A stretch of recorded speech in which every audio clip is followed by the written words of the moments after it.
이미 선택한 줄 알았습니다. 하지만 이미 시작된 흐름이었습니다. 어느 날 아침이었습니다. 평소와 다를 것이 없는 아침이었습니다. 같은 시간에 눈을 떴고 익숙한 방식으로 몸을 일으켰습니다. 그런데 하나가 달랐습니다. 손이 스마트폰으로 향하다가 잠시 멈췄습니다. 아주 짧은 순간이었습니다. 그 멈춤을 스스로 느꼈습니다. 이전에는 그냥 지나쳤을 순간입니다. 그때 이상했습니다. 내가 선택한 게 아니라는 느낌이 들었습니다. 아주 짧은 순간이었습니다. 그 멈춤을 스스로 느꼈습니다. 이전에는 그냥 지나쳤을 순간입니다. 이미 늦었을 수도 있습니다. 내가 선택한 것이 아니라는 느낌이 들었습니다. 그 순간 처음 알았습니다. 나는 선택하는 것이 아니라 흐름을 따라가고 있었다는 것을. 비슷한 순간이 있었을 겁니다. 분명 바꾸려고 했는데 결국 같은 선택을 했던 순간. 왜일까요? 문제는 의지가 아닙니다. 흐름입니다. 우리는 선택한다고 생각합니다. 하지만 대부분의 순간 이미 만들어진 조건 속에서 움직입니다. 습관, 감정, 두려움, 경험. 그것들이 방향을 만들고 우리는 그 위를 따라갑니다. 그런데 아주 짧은 순간 그 흐름을 알아차리는 틈이 생깁니다. 그리고 그 틈에서 비로소 선택이 시작됩니다. 선택을 이해한다는 것은 그 틈을 알아보는 일입니다. 그동안 우리는 왜 같은 선택이 반복되는지, 무엇이 그것을 만들고 유지하는지를 살펴봤습니다. 이제 질문은 하나로 모입니다. 선택을 이해하면 삶은 어떻게 달라질까요? 그럼에도 불구하고 한 가지는 분명합니다. 우리는 이미 알고 있습니다. 왜 같은 선택을 반복하는지. 그래서 이제 다른 질문을 해야 합니다. 가장 가까운 곳부터 시작해 삶 전체로 번집니다. 연못에 돌을 던져본 적이 있습니까?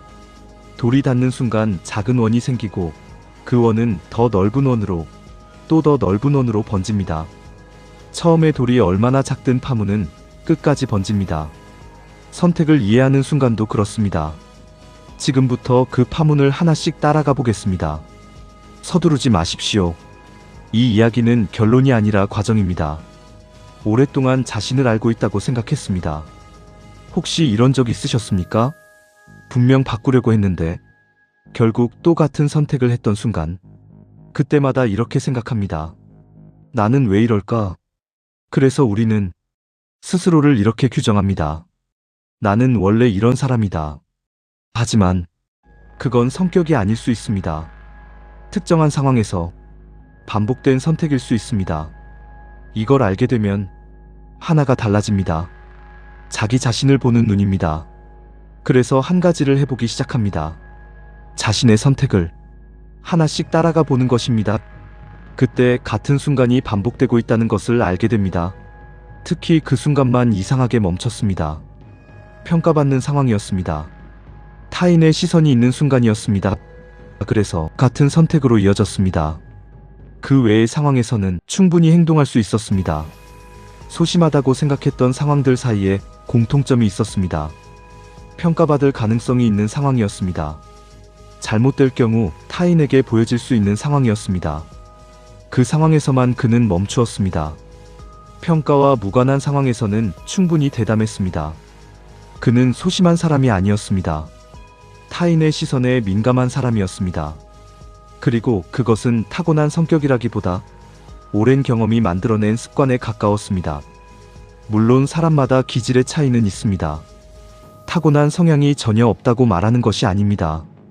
다만 우리가 성격이라고 부르는 것 중 상당 부분은 들여다보면 특정 상황에서만 나타나는 반응입니다. 모든 상황에서가 아니라 어떤 상황에서만. 그 경계가 보이기 시작하면 그것은 이미 고정된 성격이 아닙니다. 이것이 가장 먼저 일어나는 일입니다. 자기 자신이 낯설어집니다. 오랫동안 알고 있다고 믿었던 자신의 모습이 흔들립니다. 이전에 성격이라고 불렀던 것들이 실은 반복된 선택의 결과였음을 알게 됩니다. 잠시 자신을 생각해 보십시오. 당신이 오랫동안 나는 원래 이런 사람이야 라고 말해온 것이 있습니까? 내성적이다, 게으르다, 감정적이다, 의지가 약하다. 그 말들 중 하나를 골라 그 뒤에 어떤 상황에서 그런지를 붙여보십시오. 어떤 상황에서만 그런 것인지 보이기 시작하면 그것은 타고난 것이 아니라 만들어진 것일 가능성이 높습니다. 이 낯설문 불안이 아닙니다. 처음에는 그렇게 느껴질 수 있습니다. 오랫동안 의지해온 자기 규정이 흔들리는 것이니까요. 그러나 사실은 가능성입니다. 고정된 줄 알았던 것이 고정되지 않았다는 사실. 이것이 변화의 여지를 만듭니다. 자기 자신을 새로 보게 되면 자기 자신에게 덜 가혹해집니다. 나는 원래 이런 사람이야 라는 말이 더 이상 변명이 되지 않고 동시에 그 말이 더 이상 감옥이 되지도 않습니다. 나는 이런 선택들을 해온 사람이야 라는 말로 바뀌기 때문입니다. 그리고 선택은 바뀔 수 있습니다. 자기 자신을 이해하는 것은 자기 자신을 용납하는 것과 다릅니다. 이해는 구조를 보는 일입니다. 왜 이렇게 되었는지를 확인하는 일입니다. 그 이해가 생기면 자기 자신을 다르게 대할 수 있게 됩니다. 더 이상 낙인 찍지 않고 더 이상 포기하지 않습니다. 더 복잡하고 더 유연하고 더 가능성 있는 사람을. 그리고 자기 자신이 달라져 보이기 시작하면 과거도 달라집니다. 10년 전의 선택을 아직도 생각하는 사람이 있습니다. 그때 다른 길을 택했더라면, 그때 그 말을 하지 않았더라면, 그때 조금만 더 용기가 있었더라면. 그 생각은 밤에 찾아오고 특정 장소에서 떠오르며 누군가의 이야기를 들을 때 불현듯 올라옵니다. 10년이 지났지만 그 후회는 여전히 현재형입니다. 이 후회가 하는 일이 무엇인지 생각해 본 적이 있습니까? 과거로 돌아가 그때의 나를 심판합니다. 왜 그런 선택을 했는지 이해할 수 없다고 느낍니다. 더 나은 선택이 분명히 있었는데 왜 그것을 택하지 못했는지 자책합니다. 이 심판은 끝이 없습니다. 판결이 나지 않는 재판처럼 계속 반복됩니다. 그러나 이 자책에는 중요한 전제가 빠져 있습니다. 그때의 나는 지금의 나와 다른 사람이었다는 사실입니다. 지금 내가 아는 것을 그때의 나는 몰랐습니다. 지금 내가 가진 경험을 그때의 나는 갖지 못했습니다. 그 조건 안에서 그 선택은 최선이었거나 그때의 나가 감당할 수 있는 유일한 것이었습니다. 그것을 지금의 눈으로 비난하는 것은 지도 없이 길을 걸었던 사람을 지도를 가진 눈으로 탓하는 것과 같습니다. 지금 당신이 오래 붙잡고 있는 후회가 있다면 한 번만 해보십시오. 그 선택을 했던 그때의 나에게 질문을 바꾸어 보는 것입니다. 왜 그런 선택을 했는가가 아니라 그때 나는 무엇이 두려웠는가? 그때 나는 무엇을 원하고 있었는가? 그때 나는 어떤 상황에 있었는가? 이 질문들이 비난을 이해로 바꿉니다. 다만 더 이상 나를 지배하지 않습니다. 후회가 달라진다는 것은 후회가 없어진다는 뜻이 아닙니다. 그 감정이 무엇을 하는지가 달라진다는 뜻입니다. 이전의 후회는 과거로 돌아가 그때의 나를 벌주는 일이었습니다. 이후의 후회는 그때와 지금의 나 사이에 무엇이 달라졌는지를 보는 일이 됩니다. 비난이 아니라 이해입니다. 감옥이 아니라 거울입니다. 후회를 거울로 사용하게 되면 과거가 자원이 됩니다. 그 선택이 무엇을 가르쳐 주었는지, 그 결과가 어떤 이해를 만들어 주었는지를 확인하고 그 이해를 지금의 선택에 가져옵니다. 매일 꺼내어 반복하던 심판이 멈추고 그 자리에 지금을 향한 질문이 들어섭니다. 후회가 달라지면 이제 한 가지 솔직한 이야기를 먼저 해야 합니다. 여기서 잠깐 멈추겠습니다. 선택을 이해하면 삶이 달라진다고 이야기해왔습니다. 그것은 사실입니다. 그러나 그 이야기만 하면 반쪽입니다. 달라지지 않는 것들이 있습니다. 그리고 그것을 모르고 기대했다가 실망하면 이해 자체를 포기하게 됩니다. 어떤 사람이 있었습니다. 오랫동안 선택을 들여다보고 자신의 흐름을 발견했고 이제는 왜 그런 선택을 해왔는지 알 수 있게 되었습니다. 그런데 어느 날 또 실수를 했습니다. 이해했다고 생각했는데 같은 방향으로 또 흘러갔습니다. 실망이 밀려왔습니다. 이해해도 달라지는 게 없는 건가? 이 실망은 기대가 잘못되었기 때문에 옵니다. 선택을 이해한다는 것은 완벽해진다는 뜻이 아닙니다. 실수가 사라지거나 고통이 없어지거나 어려운 선택이 쉬워진다는 뜻이 아닙니다. 첫 번째로 달라지지 않는 것, 고통은 사라지지 않습니다. 이 관계가 나를 소모시킨다는 것을 알아도 이별은 아픕니다. 그 선택이 옳았다는 것을 알아도 잃은 것에 대한 슬픔은 남습니다. 이해와 고통은 함께 존재합니다. 두 번째로 달라지지 않는 것. 어려운 선택은 여전히 어렵습니다. 오히려 더 무겁게 느껴질 수도 있습니다. 이전에는 모르고 선택했습니다. 이제는 알고 선택해야 합니다. 눈을 뜬 채로 불확실성 안에 서는 일은 눈을 감고 있을 때보다 더 많은 것을 요구합니다. 세 번째로 달라지지 않는 것. 실수는 계속됩니다. 이해한 이후에도 같은 실수를 합니다. 달라지는 것은 그 실수를 더 빠르게 알아차리는 것뿐입니다. 실수를 완전히 막는 것이 아니라 실수와의 관계가 달라집니다. 다만 더 이상 모른 척할 수 없어집니다. 이것이 역설이고 핵심입니다. 이전에는 몰랐다고 말할 수 있었습니다. 내가 왜 이런 선택을 하는지, 이 흐름이 있는지, 이것이 두려움에서 온다는 것을. 그 모름이 일종의 방패였습니다. 알게 되면 그 방패가 사라집니다. 이제는 알고 있습니다. 그러므로 선택에 책임이 생깁니다. 처음에는 이것이 더 무거운 것처럼 느껴집니다. 그러나 모른 척할 수 없는 사람만이 진짜로 달라질 수 있습니다. 변화는 직면에서 시작되지 회피에서 시작되지 않습니다. 그런데 여기서 한 가지 질문이 생깁니다. 이해가 실제로 변화로 이어지는가? 이해는 하는데 행동은 달라지지 않는 경우가 훨씬 많지 않은가? 이것은 중요한 질문입니다. 이해 혼자서는 행동을 바꾸지 않습니다. 이해가 하는 일은 다른 것입니다. 자동으로 이어지던 흐름에 틈을 만드는 것입니다. 그 틈 안에서 비로소 선택이 가능해집니다. 이전에는 흐름이 있다는 것 자체를 몰랐습니다. 흐름을 모르는 사람에게 다른 방향은 존재하지 않습니다.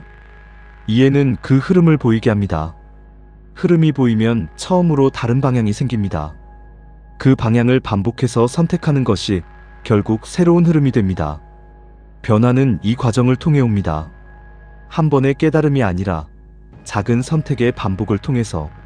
더 이상 모른 척할 수 없다는 것을 받아들인 사람은 선택 앞에 더 자주, 더 또렷하게 서게 됩니다. 피할 수 없으니까, 직면할 수밖에 없으니까. 그리고 그때 반드시 마주하는 것이 있습니다. 두려움입니다. 그런데 그 두려움의 모습이 이전과 다릅니다.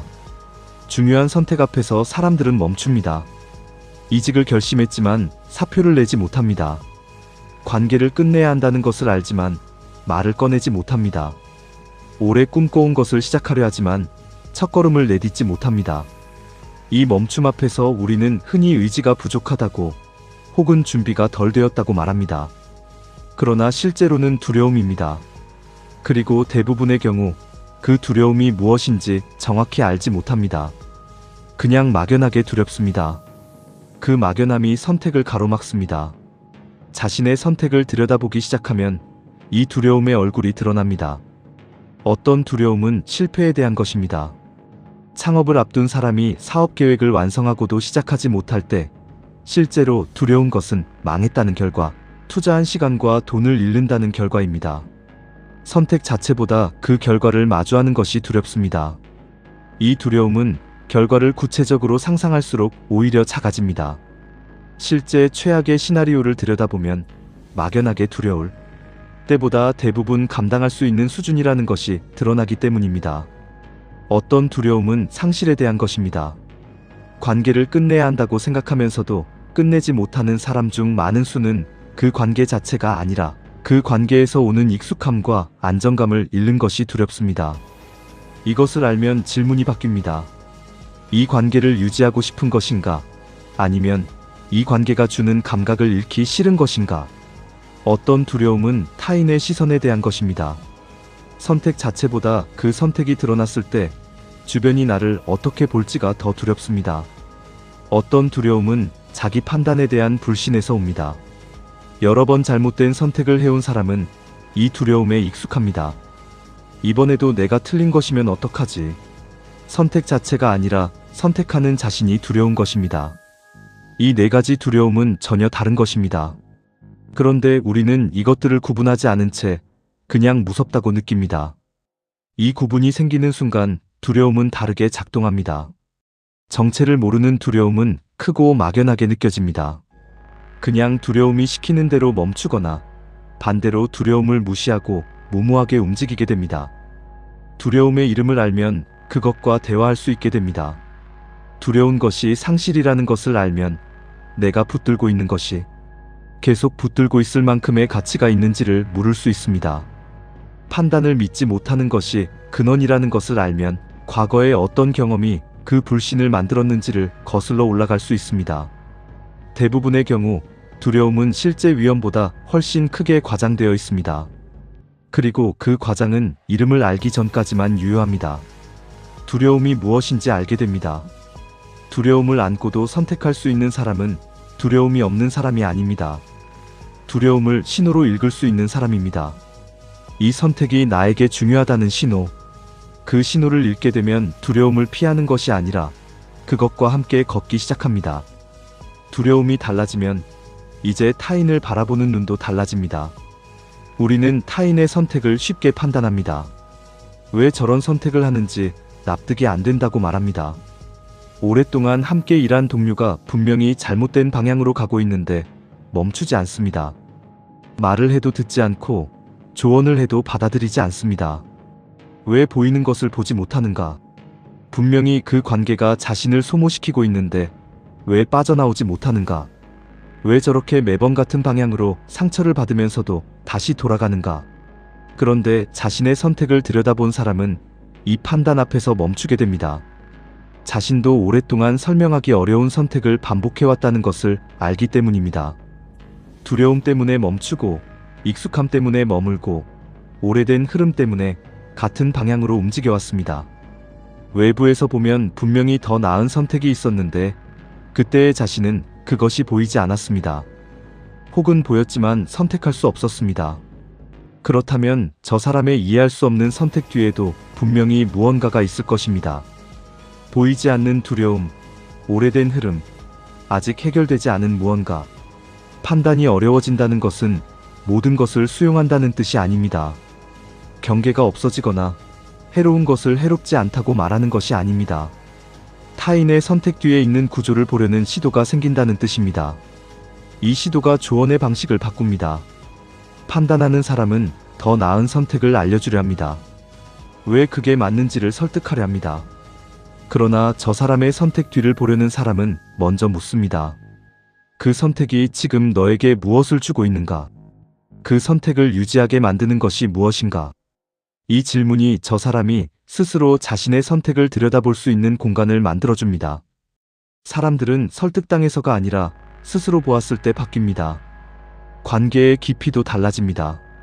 판단받을까봐 두려운 사람들은 자신을 숨깁니다.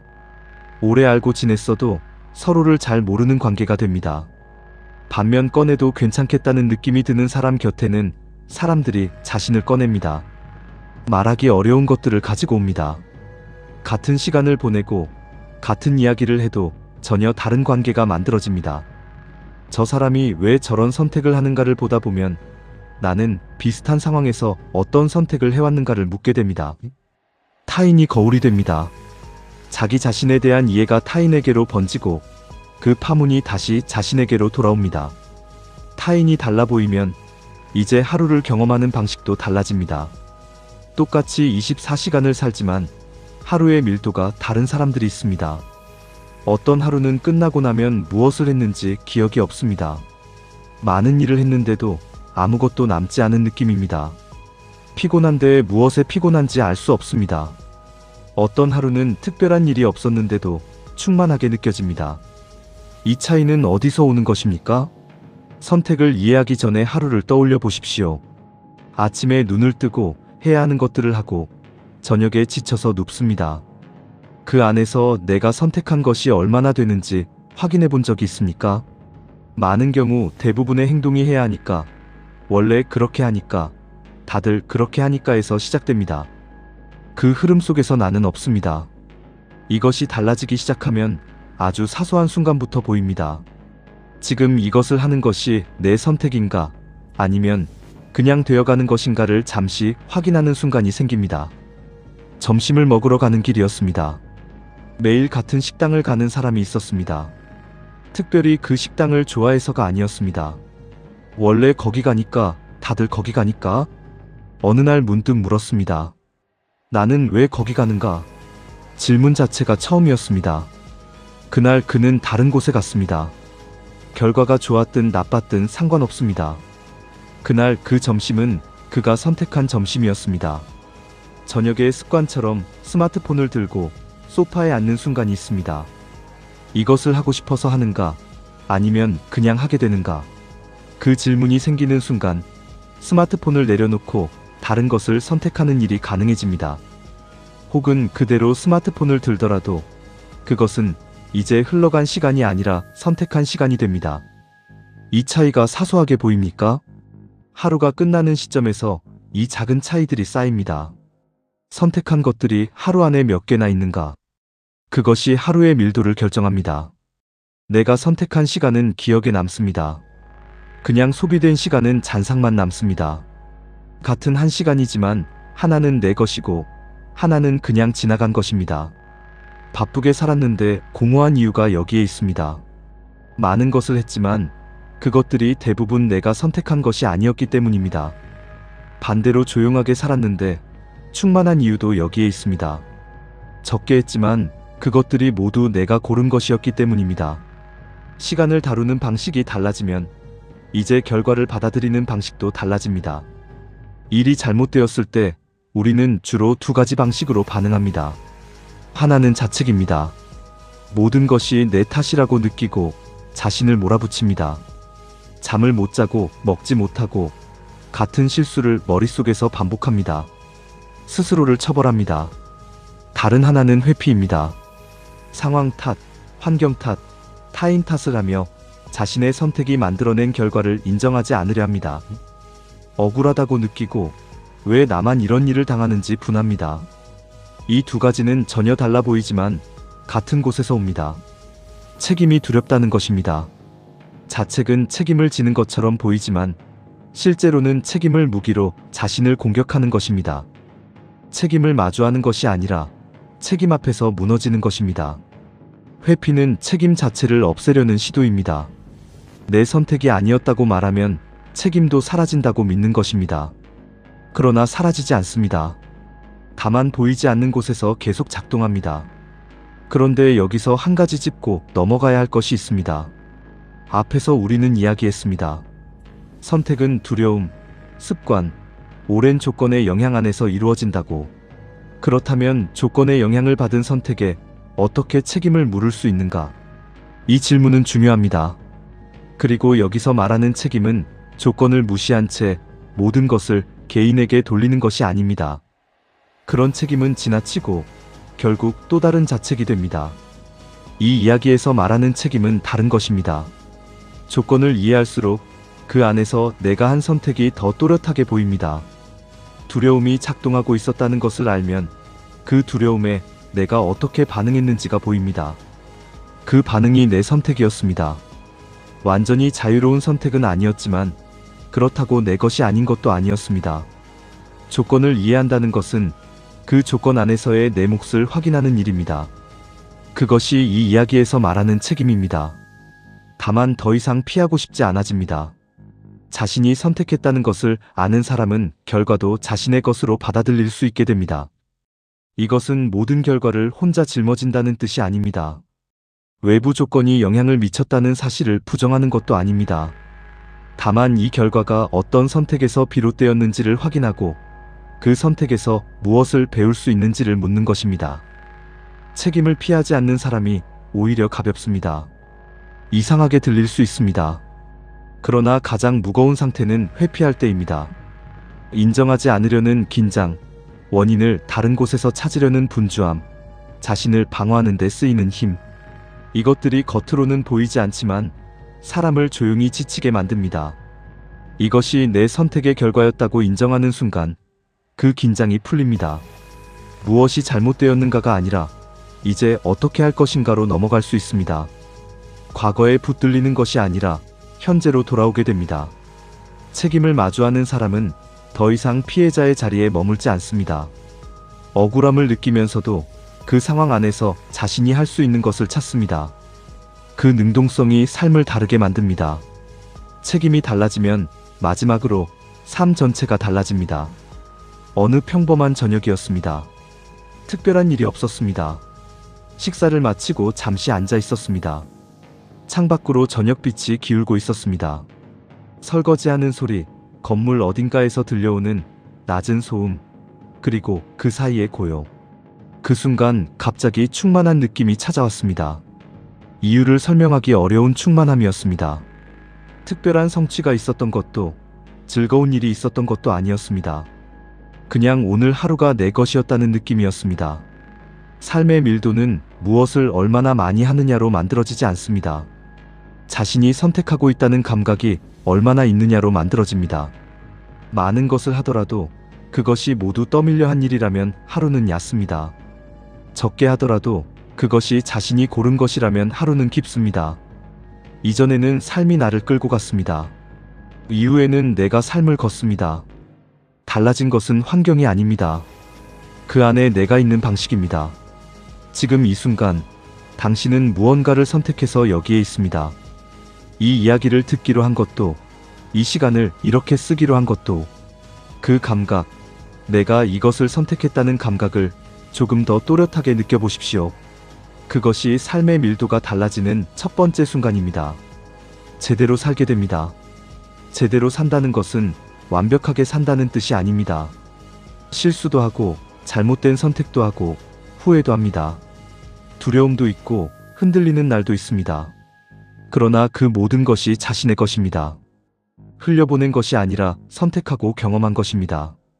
자기 자신에서 시작된 변화가 후회를 지나 달라지지 않는 것들을 솔직하게 마주하고 두려움을 지나 타인을 지나 시간을 지나 책임을 지나 삶 전체에 닿습니다. 그리고 삶은 더 깊어집니다. 더 빠르게 살지 않아도 됩니다. 더 많이 가지지 않아도 됩니다. 더 높이 오르지 않아도 됩니다. 자신의 선택을 이해하는 것, 그것만으로 삶은 이미 달라져 있습니다. 우리는 지금까지 꽤 긴 길을 걸어왔습니다. 자기 자신을 보는 눈이 달라지는 것에서 시작했습니다. 성격이라고 믿었던 것이 실은 오랜 선택의 흔적이었다는 것. 그리고 후회가 심판의 도구에서 이해의 거울로 바뀌는 것을 보았습니다. 중간에 솔직한 이야기도 했습니다. 고통은 사라지지 않는다고. 어려운 선택은 여전히 어렵고 실수는 계속된다고. 그러나 이해는 흐름의 틈을 만들고 그 틈에서 처음으로 다른 방향이 가능해진다고. 이해 혼자서 행동을 바꾸지는 않지만 변화는 그 틈에서 시작된다고. 그 이야기를 지나 두려움의 얼굴을 들여다보았고 타인의 선택 뒤에 있는 구조를 보려는 시도가 어떻게 관계를 바꾸는지도 따라갔습니다. 하루 안에서 선택한 것들과 그냥 흘러간 것들의 차이를 확인했고 조건의 영향을 인정하면서도 그 안에서 자신의 몫을 찾는 것이 왜 사람을 가볍게 만드는지를 보았습니다. 이 변화들은 동시에 오지 않습니다. 한꺼번에 모든 것이 달라지지 않습니다. 균열처럼, 파문처럼 번집니다. 천천히, 그러나 멈추지 않고. 그리고 이것이 중요합니다. 이 변화는 특별한 조건에서 시작되지 않습니다. 지금 당신이 서 있는 자리에서 시작됩니다. 아주 작은 질문 하나로 시작됩니다. 지금 내가 하는 이것이 내 선택인가? 이 이야기를 여기까지 들어온 당신 안에서 무언가 조금씩 달라지고 있을 것입니다. 아직 보이지 않을 수 있습니다. 아직 느껴지지 않을 수도 있습니다. 그러나 질문이 생긴 사람은 이미 틈을 가진 사람입니다. 그리고 틈이 있는 곳에 변화가 들어옵니다. 선택을 이해한다는 것은 완성이 아닙니다. 방향입니다. 그 방향으로 한 걸음씩 걷는 것, 그것이 전부입니다. 그리고 그 걸음들이 쌓이면 어느 날 저녁, 설명하기 어려운 충만함이 찾아오는 순간이 옵니다. 그 순간이 오면 알게 됩니다. 삶이 달라졌다는 것을. 지금 이 순간, 당신이 이 이야기를 선택해서 여기까지 들었습니다. 그것도 하나의 선택입니다. 그 선택이 당신을 이미 바꾸었습니다.